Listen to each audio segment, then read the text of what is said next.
what are we going to cover in today's session is number one, what is ethics?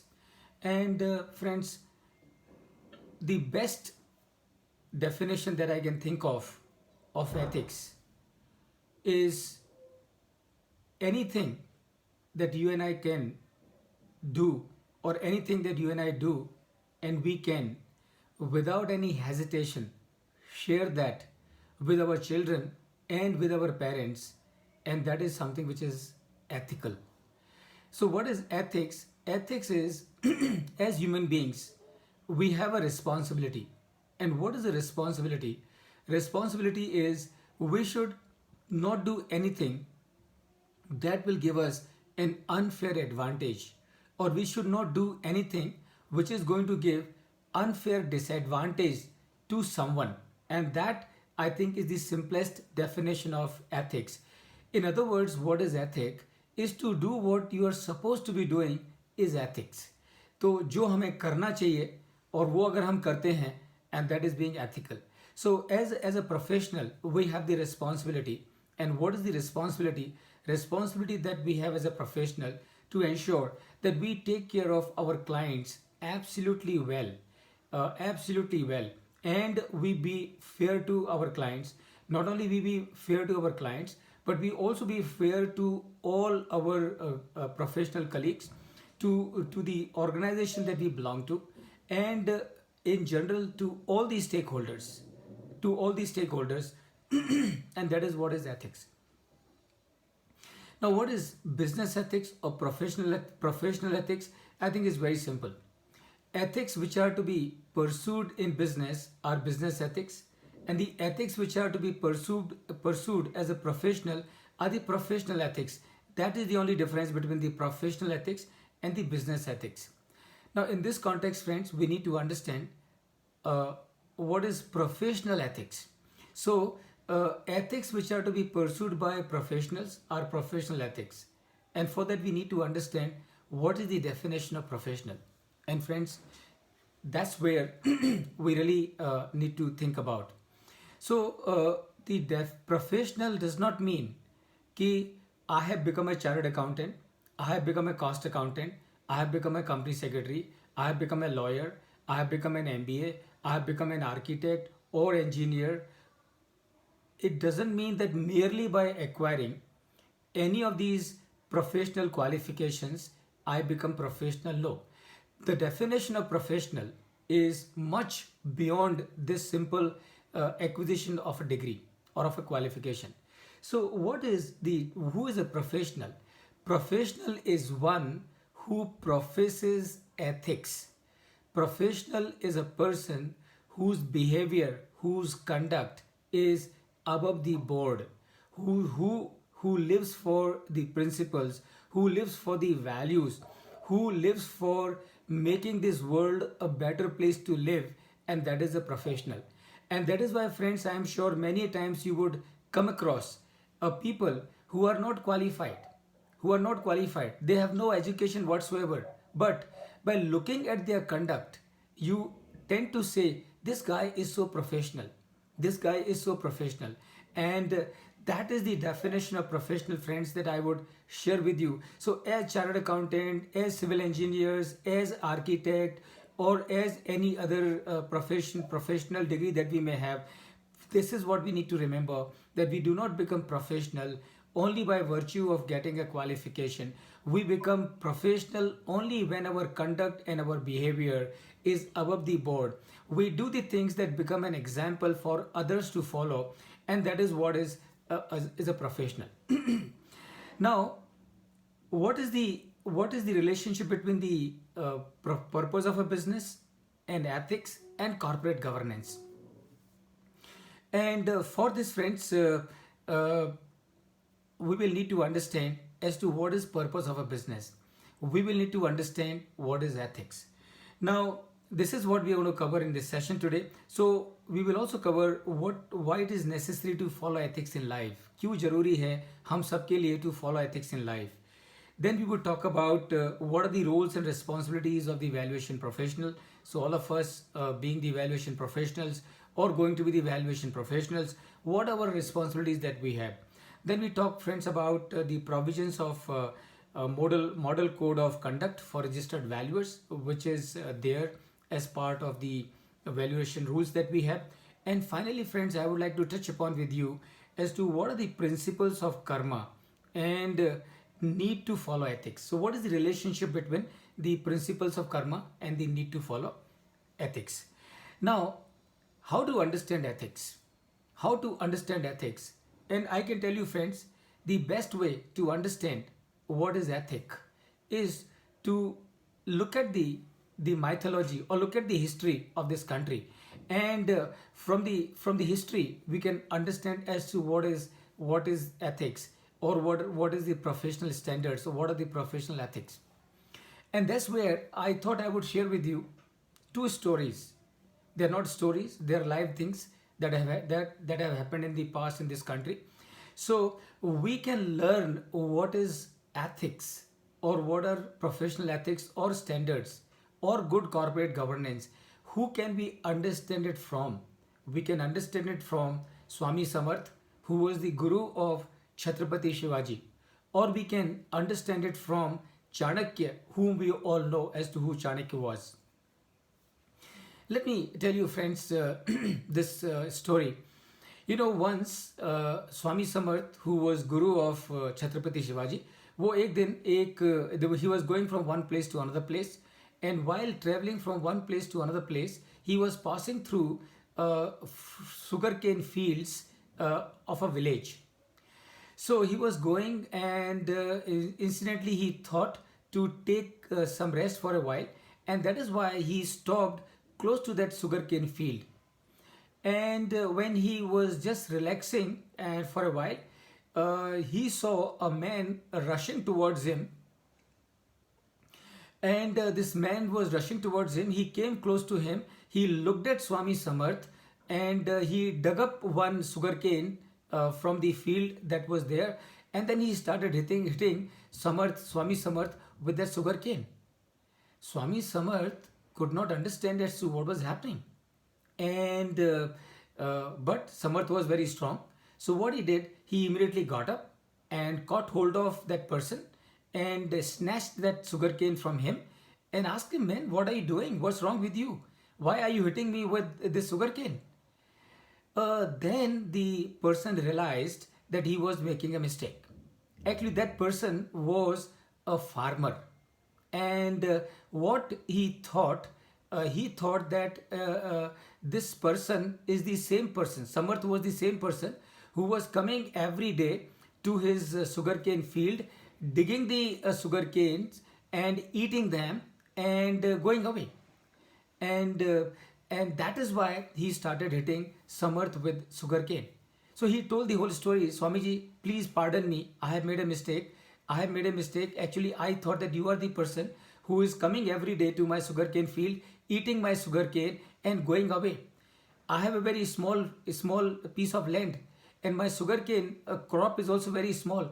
And if anyone comes and eats my sugarcane like this every day, at the end of the day, nothing will be left. And if there is nothing left, then how will I feed my family? I have a big family. I have 2 parents in my family and 4 children and my wife. 8 of us. 8 of us I have to feed. And if anyone comes and eats my sugarcane like this, at the end of the day, at the end of the season, nothing would be left, and I will have to starve with my family. And pardon me, Swamiji, I thought you are that person who is doing it, and that is why I started hitting you with this sugarcane. Swami ji मुझे माफ़ करें, मुझसे गलती हो गई. And that farmer, उसने स्वामी जी के पैरों में गिरा और क्षमा मांगने लगा. स्वामी जी ने उसको पकड़ के उठाया और कहा कि देखिए, it's all right, not to worry about it, it's fine. So but don't do it again in future with anyone. Don't jump to the conclusion like this. And Swami Samarth went away, and the farmer, of course, also regretting, repenting, also went away.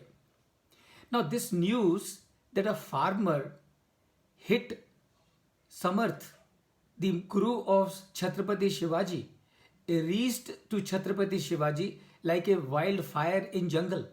And when Chhatrapati Shivaji came to know of this, that a farmer had beaten his guru with a sugar cane, He immediately asked his sipais, his policemen, to go and catch this farmer and bring him to the court. So the sipais of Chhatrapati Shivaji went to the village and brought him to the court of Chhatrapati Shivaji. Chhatrapati Shivaji asked him, "Are you the person who hit my guru Swami Samarth with the sugar cane?" And the farmer, folding his hands, has said, "Yes, Maharaj, I am the one who has made the mistake. Please pardon me, please pardon me, please pardon me." Chhatrapati said, "No, no, no, no. You have not made a mistake. You have made a blunder. You have made a blunder. You have beaten Guru of Chhatrapati Shivaji with a sugar cane.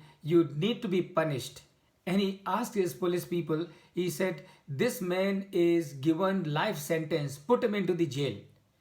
Immediately, all the sipais caught hold of that farmer and put him into the jail.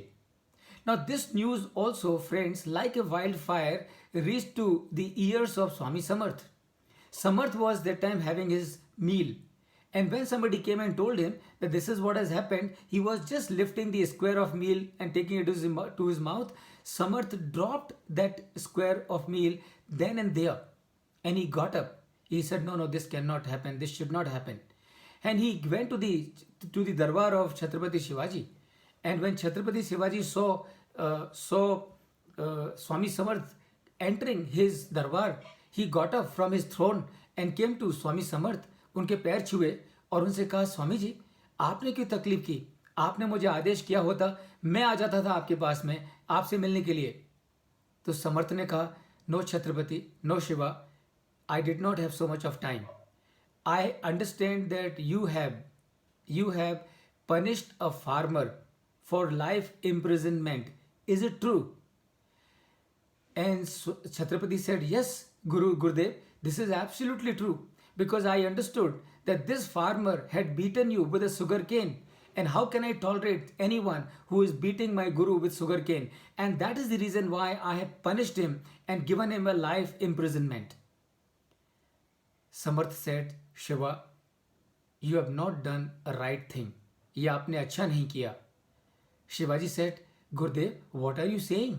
Someone beating you with sugar cane, and if I am punishing him with the life imprisonment, what is wrong?"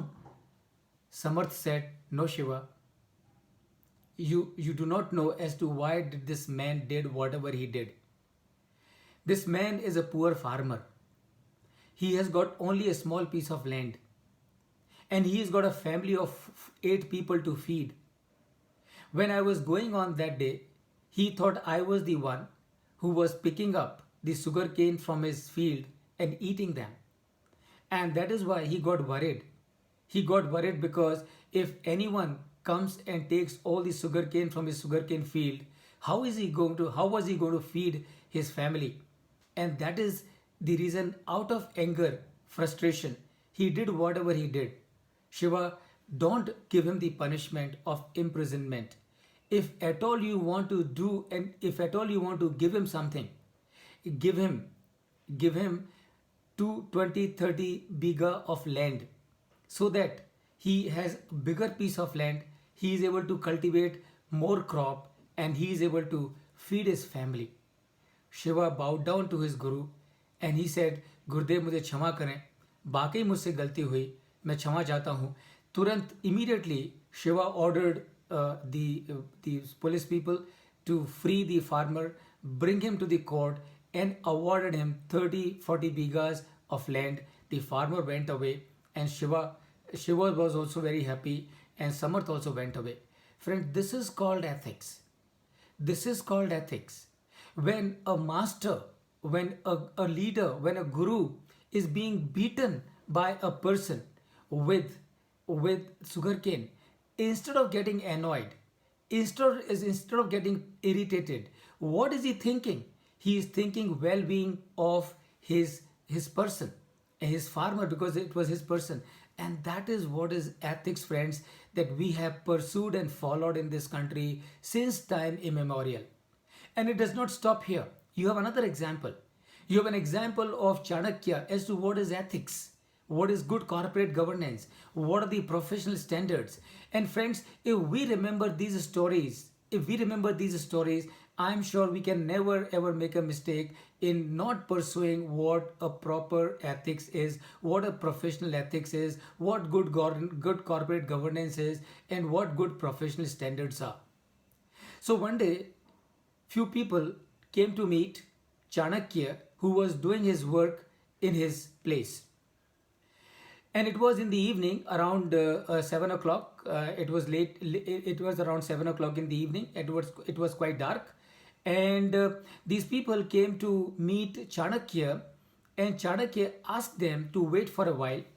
So all these people sat there, waited for Chanakya, who was working under the light of a lamp that was lighting at that place.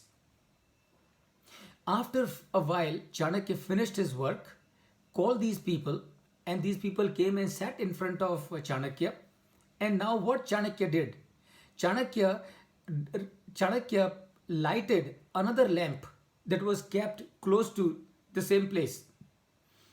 उन्होंने जो दूसरा जो lamp रखा था उसको जलाया and put off the first lamp. And then he asked those people, please tell me, what is that I can do for you? Those people who came to see Chanakya could not understand his behavior, because he first lighted another lamp and then put off the first lamp. So they said, Gurudev, हम आपसे जिस काम के लिए आए हैं उसके बारे में तो हम आपको जरूर बताएंगे, पर गुरुदेव, we have not been able to understand as to why did you do that? Chanakya said, what did I do? And the person said, Gurudev, when we came, you lighted the second lamp and put off the first lamp. Why did you do that? Because the first lamp was given the light, so why did you light the second lamp? And Chanakya said, look, gentlemen, when you came to see me, that time I was busy in doing my office work. And since I was busy in doing my office work, the lamp which was giving me light is used with the oil that comes from the exchequer of this estate. But when you came to see me for some personal work, now you came to me for some personal work, and that is why I lighted the second lamp, because the oil in the second lamp comes from my own earning. And since I'm doing a personal work, I have no right to use the oil of the exchequer. And that is the reason why did I lighted the second lamp and put off the first one. Friends, these are the examples of what is ethics. These are the examples of what is good corporate governance. These are the examples of what are the professional standards.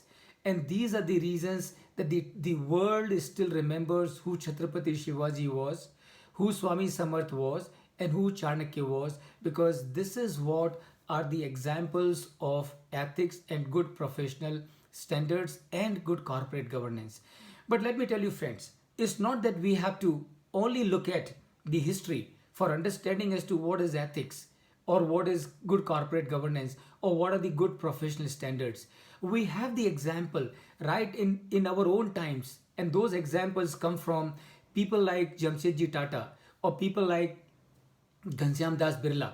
So if we have to learn ethics, if we have to learn good corporate governance, if we have to learn professional standards, what we also need to do, we need to learn from the lives of legends like Jamshedji Tata and the legends like Ghanshyam Das Ji Birla. Now friends, I'm sure all of you would know this.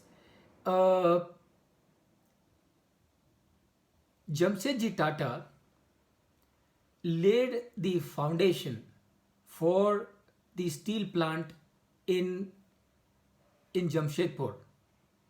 Do you know why? Why did he do that? Was it because he wanted to earn more money? Was it because he wanted to accumulate more wealth for himself? And the answer is no. The answer is no. Please remember, there's a book by R.M. Lala, and that is on the creation of wealth by Tatas.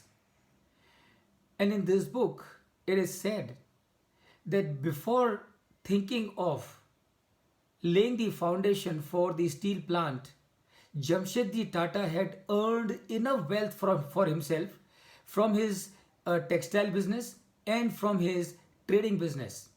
He had enough of wealth for himself and for all his generations to come. But Jamshedji Tata thought of three projects at that time, and that was in 1902. Jamshedji Tata thought of three projects, and those three projects were number one, the steel plant, number two, hydroelectric project, and number three, the Institute of Science that we have in Bangalore. And do you know why did Jamshedji Tata thought of these three projects? And he thought because at that time, Jamshedji realized that with the advent of steam engine and steel all over the globe, and particularly more in America and Europe, Jamshedji realized that the Europe and America were progressing because of the steel, because of the use of steam. And that is the reason, and he thought that under the colonial rule that we had in this country, India was going to lag behind if something was not done at that point in time. So just to ensure that India becomes a self-dependent country, is just to ensure that India is able to also progress along with America and Europe, Jamshedji Tata thought of putting a plant, steel plant at that time. He thought of Institute of Sciences in Bangalore at that time, and he thought of hydroelectrical project at that time. So it's not that he did it for the purpose of making profit. And this is what is called professionalism. He thought because it was the need for him to do for his country. And that is what is professionalism. And friends, for this purpose, we also need to understand as to what is the purpose of a business. But before I come to as to what is the purpose of a business, I would also like to share with you as to what are the ethics. And friends, please remember, why am I sharing all this with you? Because any amount of theory that I give you about the ethics, it would be very difficult for you to understand as to what ethics are. But when you look at these classic examples, you immediately understand as to what the ethics are, and you immediately understand as to what is the responsibility of you and my as a valuation professional. So long ago, Ghanshyam Das Birla, we all know, he wrote a letter to his son, and I'm going to read this letter for you as to what did he write. And that will again let us know as to what is the ethics and what is good corporate governance, and that is also would let us know as to what are the professional standards. So Jamshedji Tata example is in front of you, and let me give you another example for understanding as to what ethics are. And this example is a letter which is written by Ghanshyam Das Birla to his son B.K. Birla. And he writes, Ghanshyam Das Ji Birla, we all understand, he is the great grandfather of Kumar Mangalam Birla of the Birla Empire that we have in this country. So Ghanshyam Das Ji is writing a letter to his son B.K. Birla, Basant Kumar Birla, and he's writing, Dear Basant, I advise you to read this letter when you become an adult and are older. I am writing from my experience. To be born as a human being in this world is a rare opportunity. This is true. One who abuses one's body, having obtained the human form, is only an animal. You have received a lot of wealth and good resources. If these are used to serve others, and I'm repeating, if these are used to serve others, then of course such resources will become useful. If not, they will become a devil's weapon. Pay heed to this principle. And that is what, remember, Ghanshyam Das Birla, the legendary businessman and industrialist, is writing to his son. He further writes, never use wealth for luxury and cheap pleasure. Ravana had indulged in luxury and promiscuity. King Janaka had rendered service. Wealth is never eternal. Therefore, so long as it lasts, use it for serving others. Use it for serving others, and that is ethics. Use the least possible amount for yourself. The rest you should spend to alleviate the sorrows of suffering ones. And that is ethics. And remember, that is what makes a person to become Ghanshyam Das Birla, because he is not thinking of using the wealth for his own benefits. He is thinking in terms of using that wealth for alleviating the poverty and sufferings of people who are downtrodden. And he writes further, wealth is power. Intoxicated by such power, one may act unjustly towards another. You must be careful about this. You must be careful about this. Do leave this advice for your children. Now please remember, it's not only Ghanshyam Das Birla ji is advising his son Basant Birla. No, he is going even beyond that. And remember, that is what is called vision. That is what is called good governance. That is what is called professional standards. So he is further advising his son Basant Kumar Birla, and he's saying, do leave this advice for your children. If they lead a life of comfort and luxury, then they would be committing sin and destroying our business activities. You must not bequeath wealth to such spoilt brats. Before it can reach them, distribute it to poor. You have to realize that you are the trustee of such wealth. Remember, this is what is ethics. You must realize that you are the trustee of such wealth. We brothers have generated this wealth in the hope that you will put it to good use someday. He further writes, remember always that you hold wealth on behalf of the common citizens. You hold wealth on behalf of the common citizens, and that is what everyone has to understand as to what is the meaning of ethics or professional standards or good corporate governance. You cannot use it for your selfish ends. Never forget God. He gives right understanding. Keep your senses under control, otherwise they will drown you. Physical exercises must be done regularly. Control your consumption of food. Those who eat to please the palate die early and cannot work enough. Friends, this is ethics. This is good corporate governance. And this is professional standards. And that is what we need to understand. So if we understand the mind of if we understand the mind of Samarth, if we understand mind of Chhatrapati Shivaji, if we understand the mind of Ghanshyam Das Birla, if we understand the mind of Jamshedji Tata, I think we have understood the ethics in a very, very simplest and easiest way. Now friends, for moving further in this direction, we need to understand as to what is purpose of a business.